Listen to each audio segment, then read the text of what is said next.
വയറ് നിറഞ്ഞിട്ട് കരയുക എന്നവസാനിക്കുന്ന ഒരു കഥയുണ്ട്. ആ കഥയിൽ 4 കഥാപാത്രങ്ങളുണ്ട്. ഒന്ന്, വീട്ടിലെ പട്ടിണി മാറ്റാൻ ദൂരദേശത്ത് എല്ലാ ദിവസവും അതിരാവിലെ പണിക്ക് പോകുന്ന ഒരു സ്ത്രീ. രണ്ടാമത്തേത് അവരുടെ ചെറിയ മകൾ.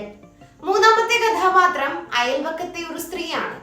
അവർ ഈ സ്ത്രീയെ സഹായിക്കാനാണ് എന്ന മട്ടിൽ ഇടയ്ക്കിടയ്ക്ക് ആ വീട്ടിൽ വരും. നാലാമത്തേത് ആ വീട്ടിലെ വല്യമ്മയാണ്. കണ്ണും ചെവിയും ഒക്കെ പതുക്കെയാണ്. എങ്കിലും വീട്ടിലെ കുട്ടിക്ക് വല്യമ്മ കുറുക്കുണ്ടാക്കും. ഉണ്ടാക്കി അത് പാകമായി കഴിയുമ്പോൾ അയൽപക്കത്തെ വീട്ടിലെ സ്ത്രീ പെട്ടെന്ന് വരും. എന്നിട്ട് കുഞ്ഞിനെ എടുത്ത് മടിയിൽ വെക്കും. കുറുക്കിന്റെ പാത്രം അടുത്തു വെക്കും.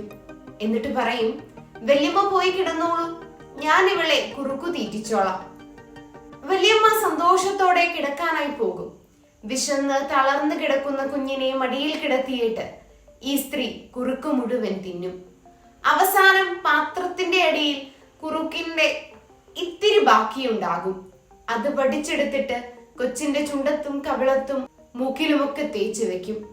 അപ്പോഴേക്കും കൊച്ചു വിശന്ന് കരയാൻ തുടങ്ങിയിട്ടുണ്ടാകും. സ്നേഹമയിയായ അയൽവക്കക്കാരി വല്യമ്മയോട് പറയും, ദേ വല്യമ്മേ, കൊച്ചിന്റെ വയറ് നിറഞ്ഞു, സഹിക്കാൻ പറ്റാതെ അത് കിടന്ന് കരയുക. വല്യമ്മ വന്ന് സന്തോഷത്തോടെ കൊച്ചിനെ തൊട്ടിലിൽ കൊണ്ടുപോയി കിടത്തും. ആട്ടാൻ തുടങ്ങും. പക്ഷേ കൊച്ചപ്പോഴും കരഞ്ഞുകൊണ്ടിരിക്കുകയായിരിക്കും. ഈ കുട്ടിയുടെ പേരാണ് കേരളം.